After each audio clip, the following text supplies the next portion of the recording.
గురుభ్యో నమ.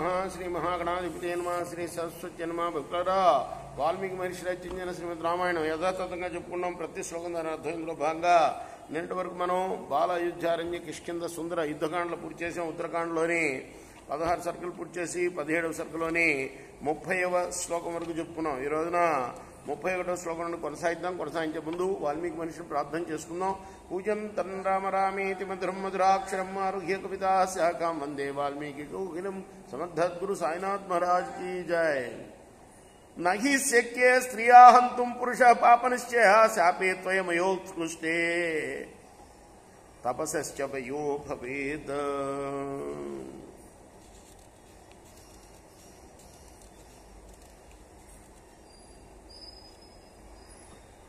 అమ్మంటుంది వేదవతీదేవి. అదే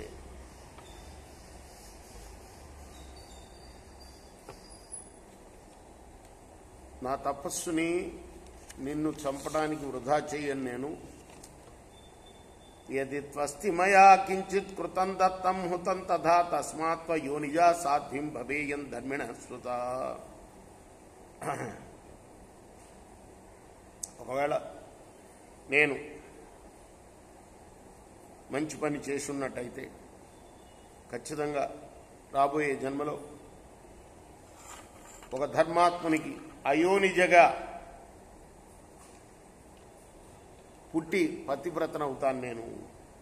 ఏవముక్త్వా ప్రవిష్టాసా జ్వలితం జాతవేదసం పపాత చ దివో దివ్య పుష్పవృష్టి సమంతతః.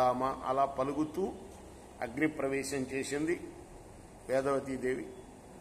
అప్పుడు పైనుండి దేవతలు ఆమె మీద అక్కడ పుష్పవృషం కురిపించారు.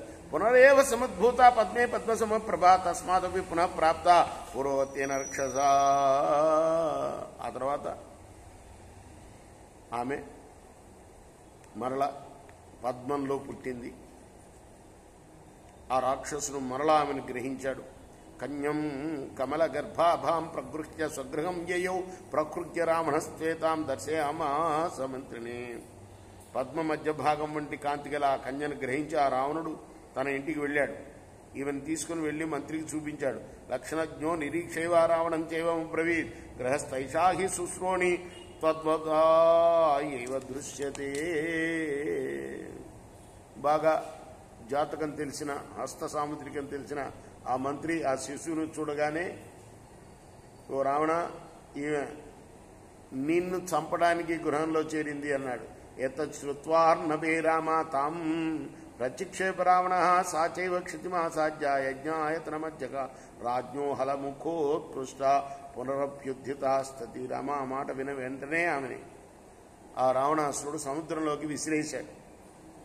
ఆమె భూమిని చేరి జనకుని నాగలి అగ్రభాగం చేత గీయబడినదై పైకొచ్చింది. ఎలా దొరికింది జనకుడికి అంటే అలా దొరికింది. రావణాసురుడు సముద్రంలో విసిరేస్తే ఆ సముద్రం నుండి భూమిలోకి వెళ్ళి భూమి నుంచి జనకుడికి దొరికింది. సైషా జనక రాజస్య ప్రసూత తనయా ప్రభో తవ భార్యా మహాబాహో విష్ణు త్వం హి సనాతన. జనకుని కుమార్తెగా పుట్టిన ఈమెయే నీ భార్య. ఓ మహాబాహు, నువ్వు సనాతనుడవైన విష్ణుమూర్తివయ్యా. పూర్వం క్రోధహత శత్రుర్యయా సోనిహతస్తయా ఉపాశ్రయిత్వా శైలాభాస్తవ వీర్యం. అనుత్తమం పర్వతము వంటి ఈ శత్రువును పూర్వమే వేదవతి తన కోపం చేత పరాక్రమవిహీనుడిగా చేసింది. ఆమె శ్రేష్టమైన నీ పరాక్రమము సహాయంతో వీన్ని సంహరించిందయ్యా.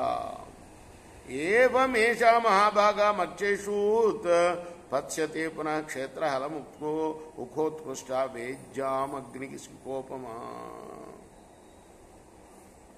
వేదికలోని అగ్నిశిఖతో సమానురాలైన ఈ మహాభాగ్యవంతురాలైన వేదవతి నాగలి చేత దున్నిన క్షేత్రమునందు మరలా మానవుల్లో పుట్టిందయ్యా. కృష్ణ వాసుదేవ తండ్రి.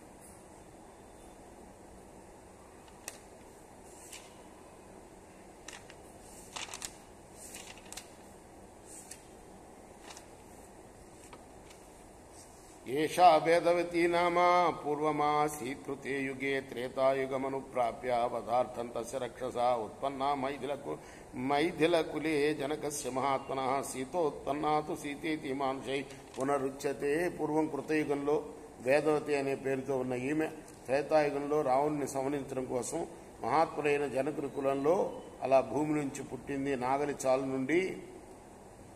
అందువల్ల ఈమెకి సీత అని పేరు పెట్టారు. ఇత్యార్షే శ్రీమద్ రామాయణే ఆదికావ్యే ఉత్తరకాండే సప్తదశ సర్గ. ఇది వాల్మీకి మహర్షి రచించిన శ్రీమద్ రామాయణంలోని ఉత్తరకాండలోని 17వ సర్గ. రేపు మనం 18వ సర్గను ప్రారంభం చేద్దాం. కృష్ణార్పణమస్తు. సాయి కృష్ణార్పణమస్తు.